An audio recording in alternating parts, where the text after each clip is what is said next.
बिस्मिल्लाहिर्रहमानिर्रहीम। सबसे पहले तमाम दोस्तों का यहाँ पे तशरीफ़ आवर का शुक्रिया। बेसिकली आज आपको यहाँ बुलाने का मकसद एक पुराना गोलीमार के अंदर जो थाना Pak colony anti street crime cell ने जो कार्रवाई की है उसके मुतालिक आप लोगों को बताना है, जिसमें मैं समझता हूँ एक बहुत ही अच्छी कामयाबी हुई है। और ना सिर्फ गैंगवार का जो एक बड़ा ग्रुप था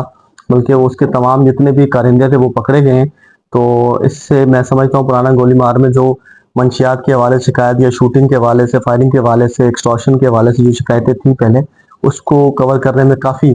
समझता हूँ मदद मिलेगी। इसकी डिटेल्स इस तरह है कि ये कार्रवाई बेसिकली हमने एक स्पेसिफिक इंफॉर्मेशन पे की थी। हमें ये इतला मिली थी कि राशिद जदगाल और नईम डाडा के जो कारिंदे हैं ये जदगाल चौक के करीब जो नाला है वहाँ पर जो है इकट्ठे हुए हैं और मंशियात की एक बड़ी खेत वहाँ पर लाए हैं जिसकी सप्लाई उन्होंने पुराना गोलीमार में करनी है। इसी इंफॉर्मेशन के ऊपर जब हमने वहाँ पे कार्रवाई की तो इस कार्रवाई के नतीजे में वहाँ मुल्जमान के साथ हमारा जो है वो फायरिंग का तबादला भी हुआ, जिसमें 4 मुल्जमान जख्मी हालत में गिरफ्तार हुए जबकि 8 मुल्जमान जो है वो हमने गिरफ्तार किए और इसमें एक नौवीं जो है वो मुल्जमा भी शामिल है। टोटल जो है वो 13 मुल्जमान गिरफ्तार हुए जिसमें 12 मेल और एक फीमेल थी। इसमें रिकवरी की अगर मैं बात करूं तो रिकवरी में आप काफ़ी बड़ी रिकवरी है। इसमें 45 किलो के करीब हमें चरस जो है वो हशीश जो है वो बरामद हुई है। 4 किलो क्रिस्टल केमिकल है, 2 किलो क्रिस्टल है प्योर, 13 अदद हमें पिस्टल मिले हैं, 1 अदद केमिकल मिक्सचर मशीन है और 1 किलो हीरोइन और 35 के करीब ये इम्पोर्टेड कोकेन के कैप्सूल हैं जो है ये भी हमें वहां से मिले हैं। 2 साइजेस में है, ये इम्पोर्टेड कोकेन है जिसकी मालियत करोड़ों में है। इसके अलावा 1 लाख रुपया जो इन्होंने मंशियात वहां पे फरोख्त की थी वो भी कब्जे में लिया गया है। इस टोटल कार्रवाई के अंदर जो लोग गिरफ्तार हुए हैं उनके नाम अगर मैं आपको बताऊं, जिसमें जो मेन इस गैंग का लीडर था वो मोहम्मद नईम उर्फ डाडा के नाम से है जो कि जख्मी हालत में गिरफ्तार हुआ है। इसके साथ मोहम्मद रियाज वो जख्मी हालत में गिरफ्तार हुआ है। फैसल डाडा उर्फ मलंग जो है ये भी जख्मी हालत में गिरफ्तार हुआ है। गबीर उर्फ जेंगो ये भी जख्मी हालत में गिरफ्तार हुआ है। इसके अलावा मुजम्मिल मोहम्मद शाहिद, मुजम्मिल अहमद, मोहम्मद यूनस, हारिस, साले मोहम्मद, मोहम्मद एहसान, राकिब, ईमान जो कि जोजा है। इसमें एक लड़का पकड़ा गया मुजम्मिल, उसकी थोड़ी सी डिटेल इस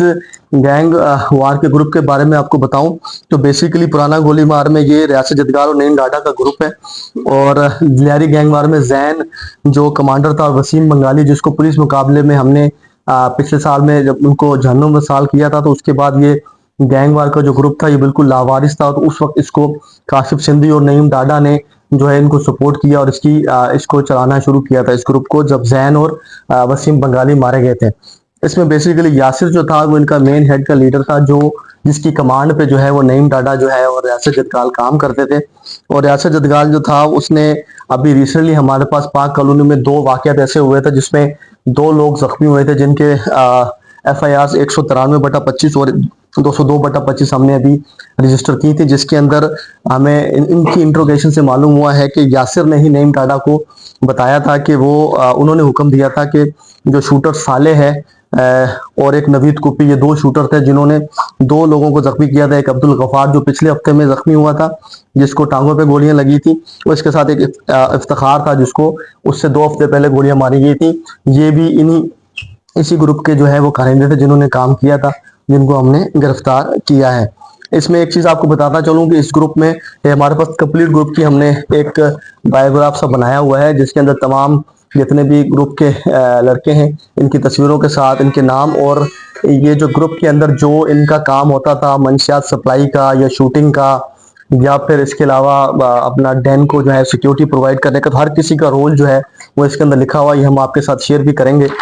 इसमें बेसिकली एक चीज जो अहम चीज थी जो आपको मैंने बतानी थी, उसमें मुजम्मिल जो लड़का है जो बेसिकली मंशियात सप्लायर है, इसके साथ इसकी जोजा जो थी ईमान मुजम्मिल वो भी इसके साथ शामिल थी। ये बेसिकली कराची के मुख्तलिफ हिस्सों से मंशियात जो ये छोटी पैकिंग में करते थे, जिसकी वीडियो भी हमारे पास मौजूद है जो हमारे इन्फॉर्मर ने हमें दी थी। वो बेसिकली ये जितनी भी कराची के मुख्तलिफ हिस्सों में छोटे पैकेट्स में मंशियात को बनाया जाता था, तो ये मुजम्मिल और उसकी जो बेगम थी ईमान ये वहां से लाकर यहाँ गोलीमार के इलाके में इनके जो छोटे सप्लायर होते थे, जो बेसिकली ज्यादातर ड्रग पेडलर्स ही हैं, जो ड्रग यूज भी करते हैं, उन्हीं को ये 15-15 20-20 पुड़ियों के मुताबिक उनको देती थी, जो कि दिन में सप्लाई करती थी। और रोजाना की जो कलेक्शन होती थी वो ये इकट्ठी करके दोनों मियाँ बीवी जो है वो जाके नईम डाडा को देते थे। नईम डाडा की जो लेटेस्ट लोकेशन हमें पता चल रही थी, हम इस पे काम कर रहे थे, तो ज्यादातर ये किसी एक जगह पर इसका ठिकाना नहीं था, कभी मलीर में, कभी दूसरे डिस्ट्रिक्ट में, तो ये चलता फिरता रहता था, कभी गोलीमार में भी आता था, जिस तरह रात को आया और ये अरेस्ट हुआ है। तो बेसिकली इसमें सप्लायर का काम दोनों मियाँ बीवी कर रहे थे, जो दोनों गिरफ्तार है। इसके अलावा बाकी जो जितने भी ग्रुप्स के मेंबर्स के मैंने आपसे नाम लिए हैं, उन तमाम के जो है वो प्रीवियस क्रिमिनल रिकॉर्ड जो है वो हमने प्रेस रिलीज में शामिल किया हुआ है, जो आप देख भी सकते हैं। और अल्हम्दुलिल्लाह मुझे कहते हुए आज खुशी होगी कि नईम डाडा का जो ग्रुप था, इसका ये हमारे पास हाईलाइटेड भी था और इसके ऊपर हमारा काम भी चल रहा था। और मैं समझता हूं कि जिस तरह जैन कमांडर और वसीम बंगाली को मारने के बाद एक इस गोली मार के ग्रुप के अंदर डेंट पड़ा था, जिस डेंट को नईम डाडा ने फिल किया था, उसको भी जब आज हमने अपने पास गिरफ्तार कर लिया है, तो मैं समझता हूं कि गोली मार के अंदर मंशियात की सप्लाई में अभी फिलहाल कोई ऐसा नाम नहीं होगा जो कि आगे काम कर सके टिल द टाइम ये कोई वैक्यूम इसको कोई पूरा करे। सर ये बताइएगा कि इस गैंग के जो मजीद जो साथी हैं जो मुल्क से बाहर बैठ के ऑपरेट कर रहे हैं, उनकी हिरासत के लिए क्या हिकमत अमली है? देखें, कुछ नाम हैं जो हमारे पास कैटेगरी ए की लिस्ट में शामिल है। जिस तरह आईजी साहब ने ये लिस्टें जो है वो पूरे कराची में बल्कि पूरे सिंध में जो है इनको कैटेगराइज किया गया है कैटेगरी ए, बी और सी में। तो उसमें आईजी साहब का फोकस भी है और तमाम डिस्ट्रिक्ट की फील्ड के अफसरान को भी ये टास्किंग की गई है और हम भी इस पर फोकस करके काम कर रहे हैं। हमारे पास जितने भी लियारी गैंगवार के बड़े नाम हैं, जिसमें मैं अगर कुछ नाम मिसाल के तौर पे लूँ तो साजिद, माजिद, पाजिद, जहांगीर गोल्डन, काशिफ डाडा, काशिफ सिंधी, रियासत इदगाल, हाजी आबिद, ये वो बड़े नाम हैं जो कि ज़्यादातर मुल्क से बाहर ईरान, ओमान या दुबई से बैठ के ऑपरेट करते हैं और यहीं पे इनके करिंदे, जिस तरह नईम डाडा का मैंने आप नाम लिया जो आज इस ग्रुप को चला रहा था, इसी तरह के ग्रुप्स हैं जो ये फर्दर इनको यहाँ पे चला रहे हैं। उनके लिए यह है कि वो तमाम के तमाम लोग लियारी गैंग वार से उनका वाबस्ता रहे हैं, तो उनका क्रिमिनल रिकॉर्ड भी है। तो उनके लिए हमने अभी लेटर्स भी हमने लिखे हैं और इनके रेड वारंट को इशू करवाने की हम कोशिश कर रहे हैं, ताकि इंटरपोल के जरिए रेड वारंट के बाद हम इनको इंटरपोल के जरिए यहाँ मुल्क में ला सकें और जो है वो इंसाफ के कटहरे में खड़ा करें। लेकिन थोड़ा लेंथी प्रोसेस है, लंबा प्रोसेस है, क्योंकि एक तो ये इलीगली तौर पे यहाँ से गए हुए हैं, तो इनका इस तरह से रिकॉर्ड भी अवेलेबल नहीं है कि ये वाकई उस कंट्री में है या नहीं भी है। लीगली जो जाता है उसका पता चलता है, लेकिन हमारी तरफ से जो लीगल प्रोसीडिंग्स रेड वारंट की हम करना चाहते हैं वो हमने इनिशिएट इन तमाम के खिलाफ कर दी हैं। और अभी हम इनके तमाम के खिलाफ में हेड मनी का केस बनाकर भी भेजूंगा कि ये लियारी गैंगवार के जो ग्रुप है इनके ऊपर हेड मनी भी होनी चाहिए, ताकि एक तो टारगेट की वैल्यू के हिसाब से और दूसरा ये है कि फिर एक उसके अंदर अट्रैक्टिवनेस भी आ जाती है कि इनके ऊपर काम किया जाए। और अगर रेड वारंट इशू होकर इंटरपोल को मैं समझता हूँ शामिल किया जाएगा, तो मैं समझता हूँ किसी न किसी तरह से कामयाबी होगी। ये बताइए कराची के पोश इलाकों में पार्टीज होती है, उसमें भी मंशियात सप्लाई होती है, तो कैप्सूल आपके सामने मौजूद है, ये कोविड कुछ मंशियात है या लोकल मंशियात है? देखिए, मैंने तो आज इसको पहली दफा ऐसा देखा है और ये जो मेरी मालूमात है, जो मैंने चेक किया है इंटरनेट से भी और इसके बारे में वैसे लोकल मालूमात ली है, तो ये इम्पोर्टेड कोकेन है जो कि वेरी वेरी कॉस्टली है, जिसकी आप समझ लें कि करोड़ों में, या आप अगर आपने सीजन वगैरह मूवीज देखी होंगी तो ये चीजें वहीं पे नजर आती है, क्योंकि ये इंटरनेशनल चीज है।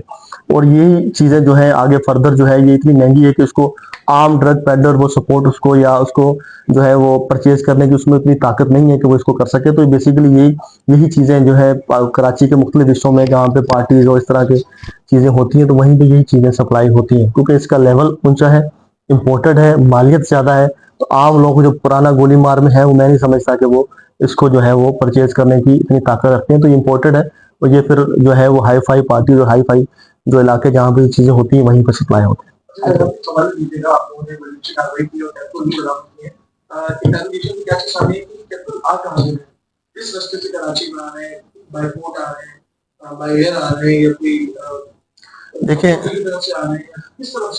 देखिए, इनके पास ज्यादातर सप्लाई का जो रूट है वो बेसिकली दो ही इनके पास रूट है, या तो ये बलूचिस्तान से आते हैं, ये बॉर्डर यूज करते हैं जो हमारा क्लोज बॉर्डर है हब से, या फिर ये ऊपर से जो आपका जैकबाबाद वाली साइड पे या ऊपर से केपी की तरफ से जो रूट आते हैं वहां से। और इसको लाने का मकसद या ये ज्यादातर तो अगर इंटरनेशनल मार्केट है वहीं से बाहर से जब आते हैं इन एरिया से, तो बेसिकली ज्यादातर जो लोग लेके आते हैं, जो मैंने देखा है या मैंने पढ़ा है, ज़्यादातर लोग इसको जो है वो खा के या इसको क्या कहते हैं स्वेलो करके जो है वो लेकर आते हैं, फिर यहाँ पे आकर दोबारा निकालते हैं, क्योंकि ये इस तरह इसकी वैल्यू जो है इंटरनेशनल लेवल पे अगर आपने इंटरनेशनली इसको करना है तो बड़ा मुश्किल काम होता है इसको करना। लोग स्वेलो करके भी लेकर आते हैं, फिर यहाँ पे दोबारा इसको निकालते हैं। लेकिन अगर पोरस बॉर्डर जैसा कि हमारे बॉर्डर है तो ये वहां से भी सप्लाई होता है और यहाँ आकर फिर ये छोटी क्वांटिटीज के अंदर छोटे छोटे हिस्सों में करके फिर इसको डिवाइड करके अंदर बेचा जाता है। अच्छा सर, थोड़ा सा ये बताइए कि थ्रो आउट पूरे कराची में मतलब प्रिवेंटिव एक्शन जो इस वक्त देखा जा रहा है वो जिला केमाड़ी का सबसे ऊपर आ रहा है। तो ये कामयाबियां और ये अच्छी कारकर्दगी आपकी मेहनत और काविशों का नतीजा है। और देखने में ये भी आ रहा है कि सबसे अच्छे काम जो है वो राजा खालिद के जरिए हो रहे हैं। तो क्या राजा खालिद के लिए आप पीपीएम या क्यूपीएम में इसका नाम देना पसंद करेंगे? बिल्कुल वो पसंद करेंगे, लेकिन ये है कि देखिए ये जो मंशियात के खिलाफ काम है या गैंगवार के खिलाफ काम है, ये पुलिस का एक रूटीन का काम भी है। अगर ये लाजमी नहीं है कि हम इसलिए करें कि हमें क्यूपीएम या पीपीएम मिले, ये पुलिस का काम भी है और हमारा काम करना है। अगर हमारे सीनियर अफसरान इस चीज़ को एक्नॉलेज करेंगे और वो समझेंगे कि वाकई डिजर्व करते हैं कि राजा खालिद को ये मिलना चाहिए, किसी और अफसर को मिलना चाहिए, तो ये डिसीजन उनका है। लेकिन हम ये है कि ज़रूर एफर्ट करते रहेंगे, अच्छे काम जो कर रहे हैं इसको और बेहतर करते रहेंगे। बाकी जो है कामयाबी अल्लाह के हाथ में होती है, इज्जत अल्लाह ताला देता है। लेकिन हम अपनी तरफ से जो हमारा रिस्पॉन्सिबिलिटी बनती है, जो हमारी नीयत है, हम उससे बढ़कर काम करेंगे ताकि माशरे में, हमारे इलाके में, हमारे डिस्ट्रिक्ट में कुछ ना कुछ फ़र्क हम डाल सकें।